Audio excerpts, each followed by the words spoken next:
No último vídeo nós definimos os tensores que são usados para definir as quantidades de interesse no eletromagnetismo. Um quadro vetor fonte, né, definido como um C-ρ, como índice zero, e as outras três posições ocupadas pelas componentes do vetor J, densidade de corrente. Um quadro vetor potencial, que foi escrito como V sobre C em μ igual a zero, e para μ igual a 1, 2 e 3 nós usamos as três componentes do potencial vetorial magnético. E um F-mini, um tensor de ordem 2, definido como um dmi menos dni AMI, né? Então definido a partir dos potenciais. Isso porque potenciais, né, campos são definidos a partir dos potenciais e vice-versa, E e B. As equações homogêneas de Maxwell são usadas para fazer essa definição, e nós usamos essas equações homogêneas para mostrar que, definido dessa forma, nós temos no F-mini as componentes dos campos, né? Explicitamente, a gente tinha um F-mini escrito como na diagonal zero, né? Obviamente, porque aí μ igual a ni, esse termo fica igual a esse dá zero. Aqui então eu tenho o ni, 0, 1, 2, 3, são as colunas aqui, e aqui vai ser x sobre c, y sobre c, z sobre c. Aqui eu vou ter menos by, aqui eu vou ter o bz, e aqui eu vou ter o bx. Aqui as linhas, né, eu estou indicando pelo μ, que vai então assumir os valores 0, 1, 2 e 3. E o F-mini ele troca de sinal quando eu troco o μ por ni. Então aqui eu vou ter menos x sobre c, menos y sobre c, menos z sobre c. Aqui eu vou ter o menos bz, aqui eu vou ter o menos bx, e aqui eu vou ter o by. Então essa é a cara do F-mini. Então, como que a gente vai escrever as equações de Maxwell, né? Então, eu proponho que a gente faça essa conta, dni F-mini. Essa conta vai ser feita então, com um somatório implícito no ni, que é indicado explicitamente aqui.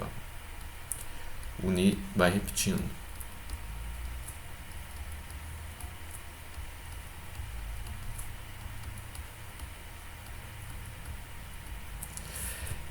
E aí eu escolho o μ, atribuo então primeiro μ igual a zero. Então F00 a gente sabe que é zero, né, o diagonal. Então esse aqui não existe. O F01 é o x sobre c, linha 0, coluna 1.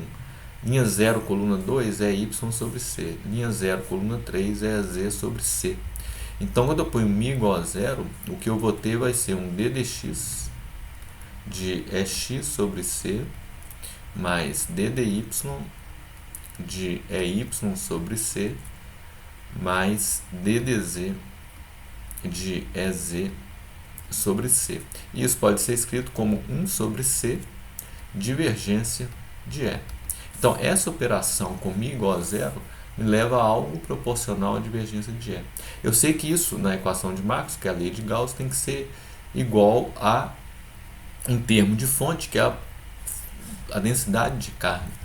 Ora, a densidade de carga ocupa a posição zero do quadro vetor fonte. Então eu proponho uma equação e vamos ver se vai funcionar. Se eu escrevo assim, dni F-mini, a conta que a gente fez, e igualo isso a um μ0 jμ. Eu estou fazendo a conta para o μ igual a zero. Então vamos ver o que acontece quando eu ponho μ igual a zero nessa equação.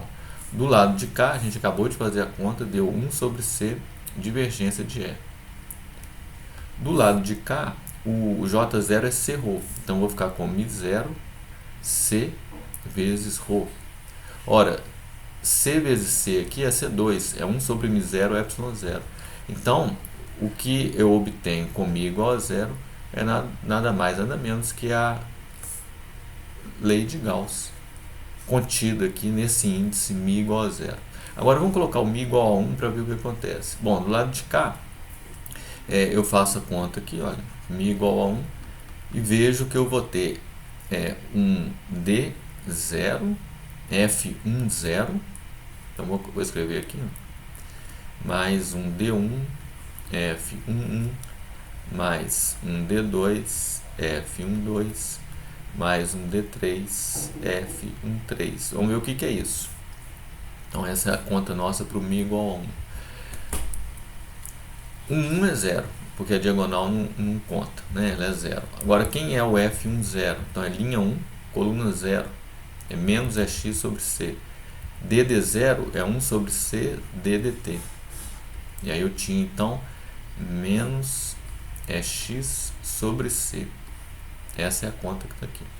Mais DDY, porque eu tenho um D2, F12. Agora eu estou na linha 1, 0, 1, coluna 2, 0, 1, 2, BZ. E aqui eu tenho um D3, que é DDZ, F13. Então é linha 1, coluna 3, 0, 1, 2, 3, menos BY. Menos BY. Vamos escrever isso aqui de um outro jeito. Que é isso aqui? Isso é DDY de BZ menos DDZ de BZ. Então, isto aqui é a componente X do rotacional de B. Vou representar dessa forma. DDY de BZ menos DBY de DZ. Isso aqui está sendo multiplicado, está sendo somado, né, com menos, vou colocar aqui, ó, menos 1 sobre C2 DEX dt. Ora, a minha proposta de equação é igualar isso a μ0 jμ. Então eu estou querendo igualar isso a um μ0 j1. j1 é jx. Vamos ver se isso faz sentido? Ora, isso está querendo dizer que rotacional de B na componente x é μ0 jx mais μ0 ε0, que é 1 sobre C2, dx dt. Ora, isso é exatamente a componente x da lei de Ampère-Maxwell, né? Rotacional de B é μ0j mais μ0 ε0 dE dt. Então veja que interessante, a componente 1 aqui gerou a componente 1 da lei de Ampère-Maxwell. μ igual a 1 gerou isso. Componente 1 da lei de Ampère-Maxwell. Para μ igual a 2, obviamente eu vou ter a componente 2 da lei de Ampère-Maxwell. E para a componente 3, μ igual a 3, eu vou ter a componente 3 da lei de Ampère-Maxwell. Então, conclusão é, com a equação dni Fμni igual a μ0 jμ, eu tenho duas equações de Maxwell, representando então 4 equações. Para μ igual a 0, eu tenho a lei de Gauss. Uma equação. Desculpa.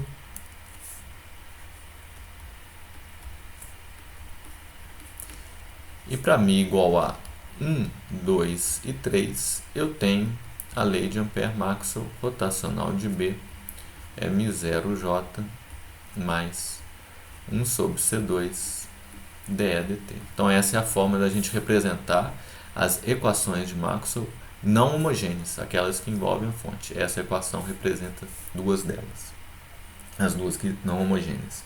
Aí agora eu preciso das equações homogêneas. Para isso eu vou definir um chamado tensor de F dual, vou chamar de F til mini, obtido da seguinte maneira: eu vou trocar no F mini o EC por B e vou trocar lá também o B por menos E sobre C. Então quando eu faço isso, eu tenho um F til que vai ser escrito assim, olha, 0, o EC vira B, então vai ficar assim. É uma maneira de reorganizar os elementos daquele tensor. Menos BX, menos BY, menos BZ. A diagonal é 0. Aqui, onde eu tinha antes BZ menos BY e BX. Então aqui era BZ, o BZ vai virar menos EZ sobre C.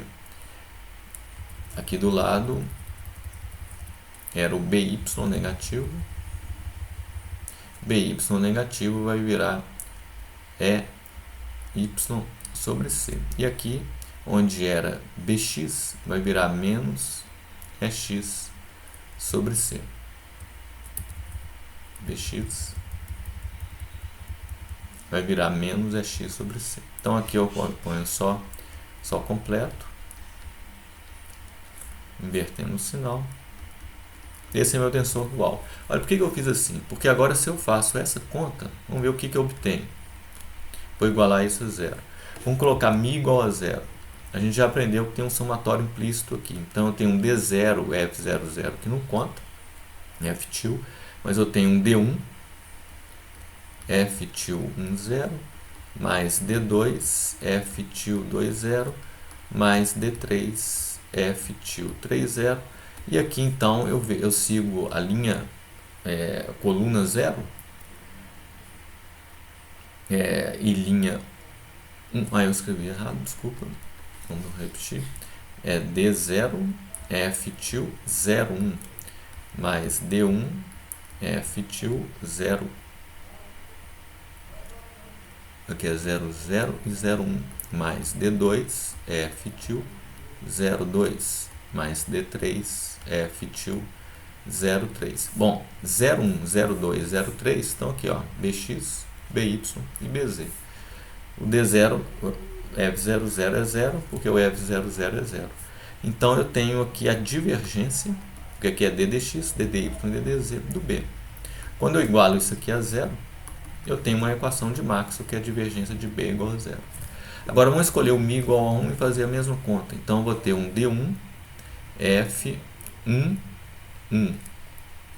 Eu ponho μ igual a 1, vou colocar o D0 primeiro, D0 F10 mais D1 F1 mais D2, tudo til, F til 1, 2 mais D3 F til 1, 3. Quando eu faço essa conta, vamos ver o que eu tenho. 1 sobre C DDT, F til 1, 0, é linha 1, coluna 0, menos BX.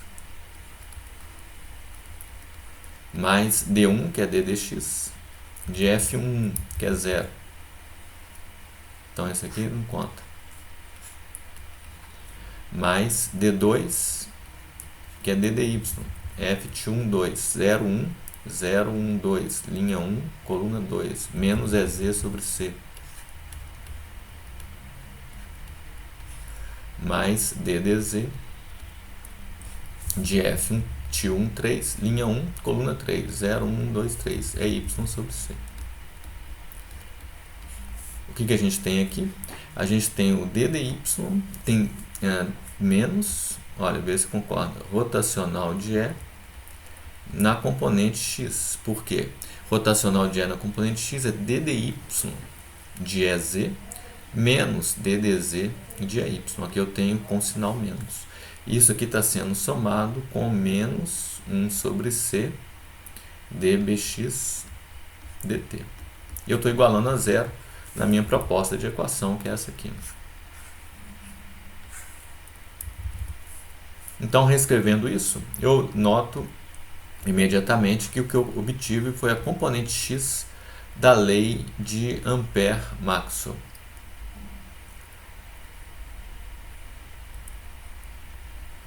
Tem 1 sobre C nos dois lados, né, que eu vou cortar.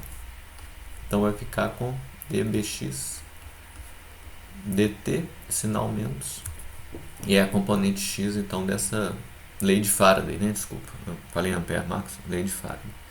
Aqui, então, a gente vê que essa equação gerou mais duas equações de Maxwell, né? A lei de Gauss para o magnetismo e a lei de Faraday, quando eu escolho μ igual a 1, 2 e 3, porque com 2 e 3 vou ter as componentes y e z dessa lei. Então, em resumo, a gente tem as equações de Maxwell expressas dessa forma aqui, ó. As equações não homogêneas e as equações homogêneas escritas assim.